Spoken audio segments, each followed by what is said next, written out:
Today, we're going to follow the money. We're diving into a crime that's absolutely devastating one of the world's most vital ecosystems. We're talking about environmental crime in Southeast Asia. And this isn't just about a few illegally chopped down trees. It's about how global finance can either fuel this destruction or be the key to stopping it. So let's get into it.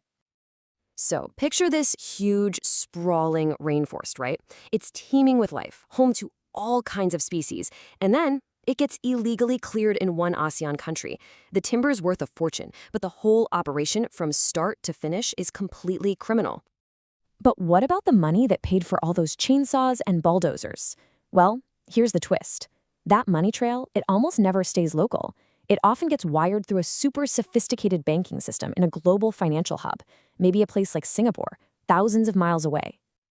And that, right there, is the million-dollar question. When the actual crime happens in one country, but the money is flowing through another, who's supposed to stop it?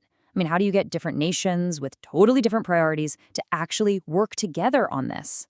This is the official term for it: transboundary environmental crime. You gotta understand, these criminal networks are masters at finding the cracks between different legal systems. They absolutely thrive in those gaps. It's how they move goods, it's how they launder money, and it's how they avoid getting caught. So, to really get how we got here, we've got to rewind a bit. For decades, the story for a lot of ASEAN nations was all about one thing: economic growth. Rapid, full steam ahead growth, and a lot of the time, the environment paid the price.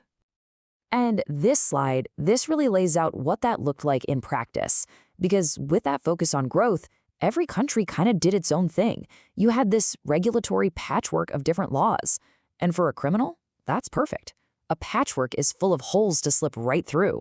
The number one goal was attracting foreign cash, so heavy environmental rules were seen as, bad for business. That led to weak teamwork and enforcement that was all over the map. There's actually an economic theory that explains this perfectly. It's called dependency theory. Basically, when developing economies really depend on money from foreign investors, it can create something called a regulatory chill. Governments get nervous about passing tough environmental laws because they're terrified it'll scare away the exact investors they're trying to attract.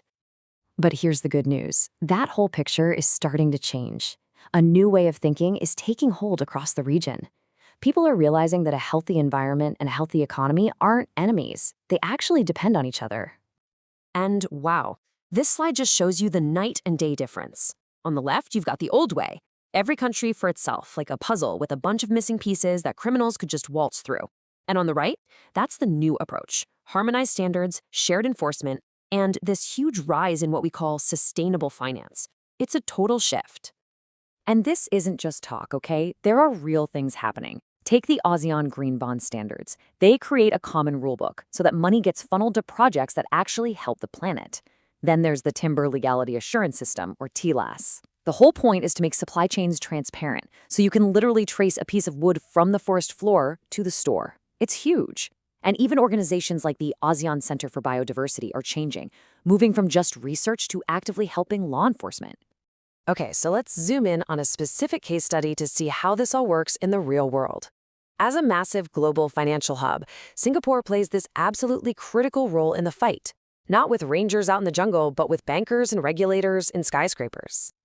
So here's the key thing to get. The crime might happen somewhere else, but the money, the dirty money, often flows through Singapore. And that makes its financial system a critical choke point.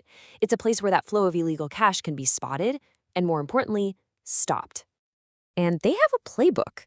It's a simple 3-step process built around their anti-money laundering laws. First up, detect. Banks are legally required to spot and flag sketchy transactions. We're talking huge, weird cash deposits from a logging company, or super complex wire transfers that are clearly trying to hide where the money came from. Step 2, seize.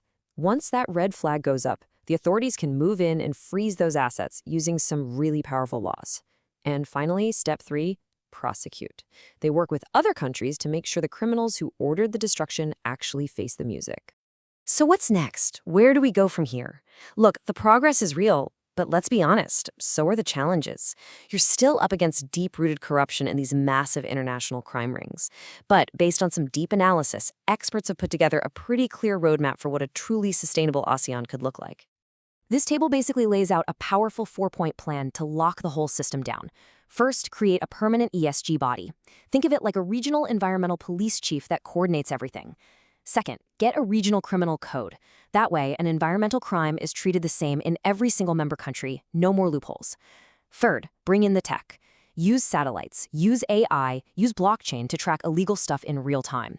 And fourth, create structured dialogues to make sure economic needs and environmental protection are actually balanced, not fighting each other. So, really, it all comes down to this one final question. The entire region is at a crossroads. The path to cooperation is there. It's clear. But walking it means overcoming decades of each country putting its own interests first. And the future of one of the most vital, most beautiful ecosystems on Earth really depends on the answer.